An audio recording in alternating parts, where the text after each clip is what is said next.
In the lecture series on Introduction to Radar System, now we are going to discuss radar measurement basics.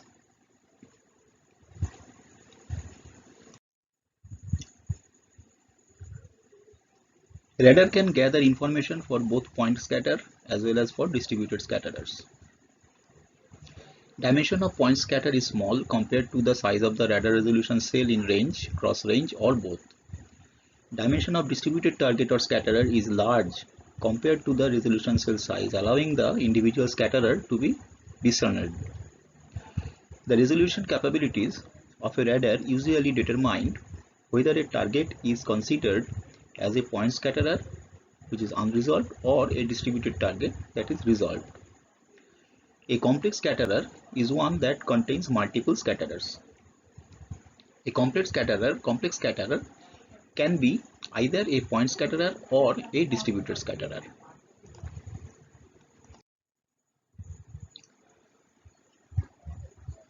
Now we will consider the measurement of a point target. So for the case of range measurement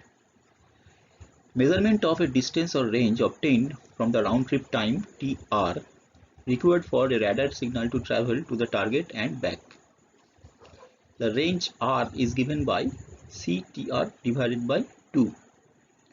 Accuracy of range measurement may be as small as few centimeters only. Next is the angle measurement. Almost all radars use directive antenna with narrow beam width that allows the target's direction to be determined accurately. Using proper arrangements, the angular location of a target can be determined to about 1/10 of a beam width. Next one is the measurement of radial velocity. Radial velocity may be obtained from rate of change of range, which is known as range gate. But Doppler frequency shift is the basic method for obtaining radial velocity. If Fd is the Doppler frequency shift, then radial velocity is Vr equal to lambda Fd by 2, where lambda is the wavelength. This method can produce highest accuracy, but range gate is more popular as it produces less ambiguity.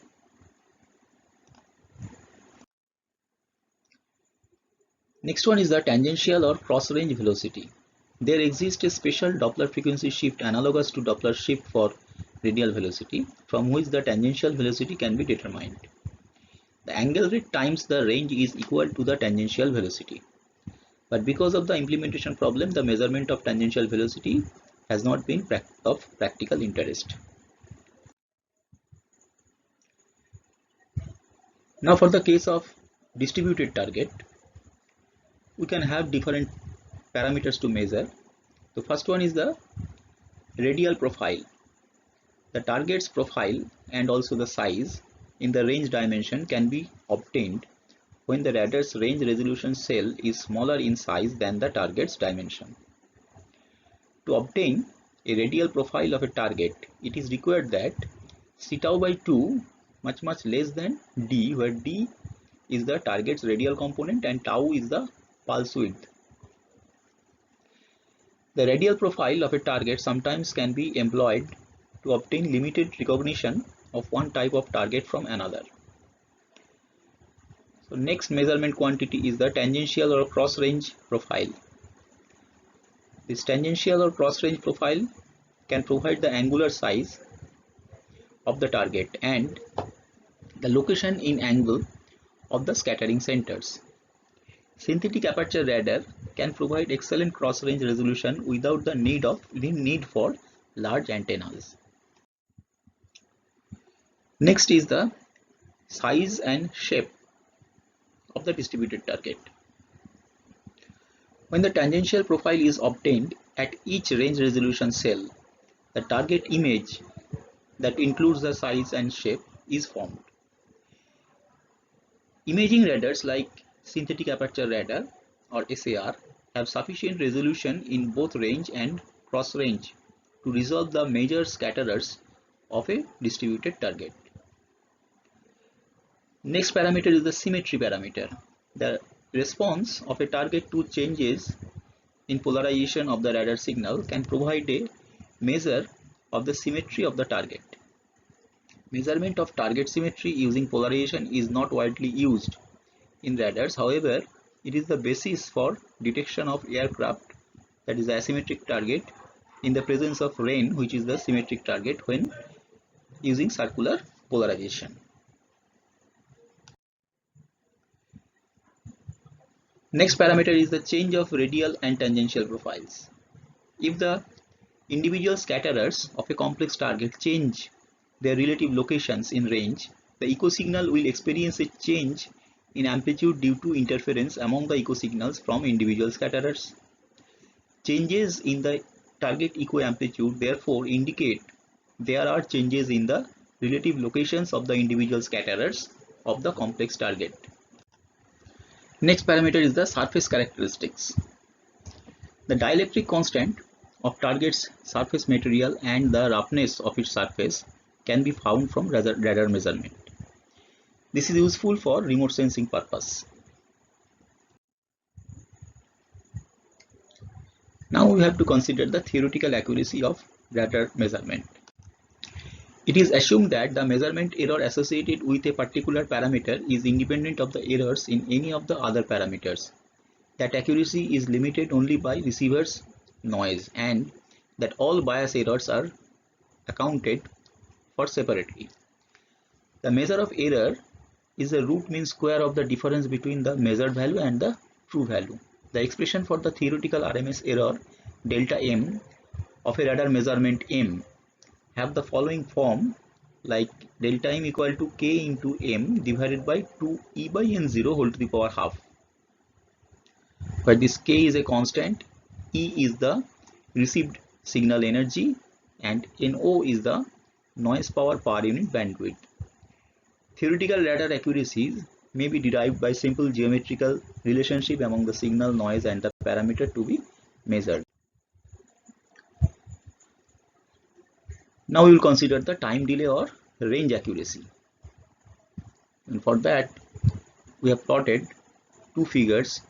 One is the transmitted almost rectangular pulse, this one, and with this dotted line, we have plotted the original rectangular pulse along with the noise. The rise time is the 10% to the 90% time taken by the pulse to rise from 10% to 90%. So this is the rise time. But because of noise, the received signal will be little bit different, and that difference is written as delta TR, and this value is at that point, this value is NT. A is the amplitude, and we have set this as threshold. So above threshold the pulse is there, below threshold there is no pulse. The RMS error in range is delta R equal to C by 2 into delta TR, where delta TR is the RMS error in time delay, because we actually measure delta TR instead of R. So we measure TR, time of arrival or round trip time, and from that we can calculate this R. So RMS error in delta R must be proportional to the RMS error in the measurement of the round trip time. The effect of noise as it added to the pulse is to shift the time of threshold crossing by this dashed curve. Since large SNR is assumed, the slope of the leading edge of the noise-free pulse can be equated to the slope of the leading edge of the pulse with noise added. The slope of the leading edge of the pulse of amplitude A at the output of the video filter is A by TR, where TR is the rise time. The slope of the signal plus noise can be written as NT by delta TR. NT by delta TR. where NT is the noise voltage at the threshold crossing the pulse and delta TR is the error in the time delay measurement. Equating the slope of the leading edge of the pulse without noise to the slope of the pulse with noise, that will give us delta TR equal to NT by A by TR, or delta TR square bar whole to the power half equal to the error delta TR equal to TR by A square by N square bar whole to the power half, that is equal to TR by twice S by N whole to the power half, where A square by N square bar is the video SNR. Now this equation indicates that the accurate measurement of time delay require video pulses with short rise time and large amplitude. If the rise time of the video pulse is limited by the spectral bandwidth B of the rectangular shaped IF filter, then TR is almost equal to 1 by B. So if we assume S equal to E by tau and N equal to N0 into B, the error in the time delay can be expressed as delta TR equal to tau by twice B E by N0 whole to the power half, where tau is the pulse width. If the similar measurement of the time delay is made at the trailing edge of the video pulse, and if the noise at the trailing edge is independent of the noise at the leading edge, then the two measurements can be averaged to obtain an improvement in the time delay accuracy by √2. So that will give us delta TR equal to tau by 4B E by N0 whole to the power half. So using statistical method, we can get the RMS error in the time delay as delta TR equal to 1 by beta into twice E by N0 whole to the power half, where this beta can be written in this way: beta square equal to integration 2 pi f whole square SF mod square df divided by integration SF mod square df, that is equal to, this one is nothing but the signal energy, so 1 by E into integration 2 pi f square mod f square df mod SF square df. Well, this beta is the effective bandwidth. Beta by pi whole square is the normalized second moment of SF about this its mean, and SF is actually the Fourier transform of the ST. ST is the signal, transmitted signal part of the received voltage. Now accuracy of frequency and radial velocity. Doppler frequency can be written as FD equal to 2VR by lambda. VR is the radial velocity. The RMS error in radial velocity measurement can be written as delta VR equal to lambda by 2 into delta FD. But delta FD is the RMS error in Doppler frequency measurement. Now it can be shown that RMS error in measurement of frequency is delta F equal to 1 by alpha into 2E by N0 whole to the power half, where alpha square is defined in this way: integration 2 pi t whole square S square t dt divided by integration S square t dt. Here ST is the input signal, alpha is the effective time duration of the signal, and alpha by 2 pi whole square is the normalized second moment of S square t about the mean epoch, taken to be t equal to 0.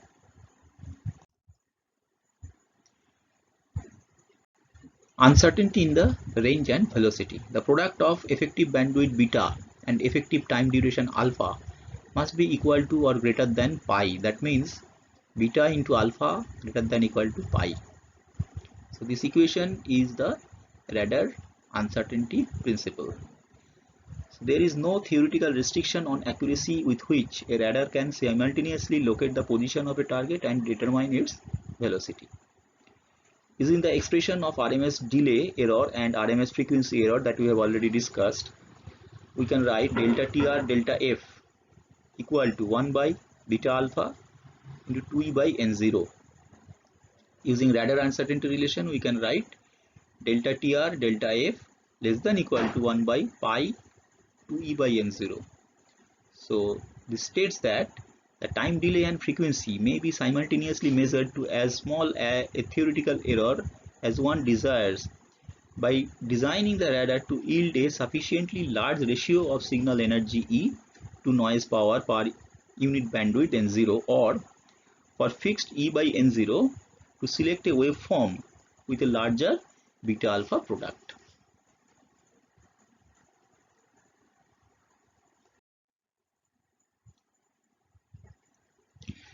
Now for this large beta alpha requires waveforms with long time duration and wide spectral width. In terms of range accuracy delta R and radial velocity accuracy delta VR, the expression of uncertainty principle becomes delta R delta VR less than equal to C lambda divided by 4 pi 2e by n0. So shorter the wavelength, the better will be the accuracy that can be achieved in the simultaneous measurement of range and radial velocity. The poorest waveform when taken as Gaussian pulse for obtaining accurate time delay and frequency measurement simultaneously is the one for which beta alpha equal to pi. Larger value of beta alpha requires internal modulation of the pulse to make the bandwidth much greater than the reciprocal of the pulse width. This is what is done in pulse compression waveforms.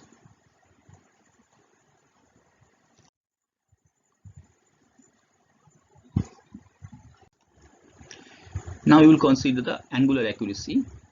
The one-dimensional electric field strength pattern of an antenna in one plane is given as gv theta equal to integration minus d by 2 to plus d by 2 ax exponential j 2 pi x by lambda sin theta dx. That is equivalent to, for small value of theta, sin theta becomes almost equal to theta. So we can write integration minus d by 2 to plus d by 2 ax exponential j 2 pi x theta divided by lambda dx. The d is the antenna length, ax is the distribution of the current across the aperture, or in other words, aperture illumination. Theta is angle measured from broadside. That means theta equal to 0 is the perpendicular to the antenna. This expression is similar to the inverse Fourier transform. So if st is the signal, then inverse Fourier transform can be written as minus infinity to plus infinity sf exponential j 2 pi ft df. So it is the same expression. Here gv theta can be related to st, aperture illumination ax to sf, theta to the time t, and x by lambda to the frequency f. So using this analogy, the RMS error for an angle measurement can be written as delta theta by lambda equal to 1 by gamma 2e by n0 whole to the power half,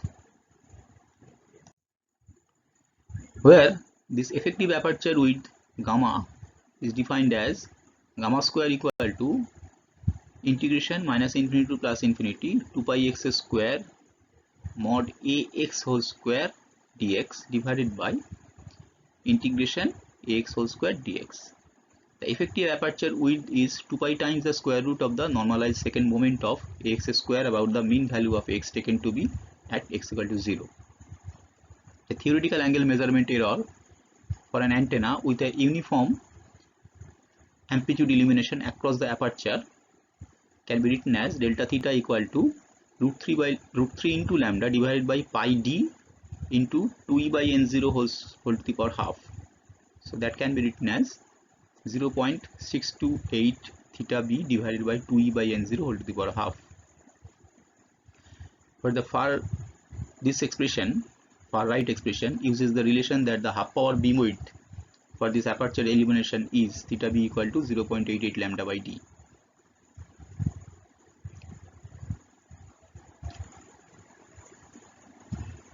So that's enough for this day.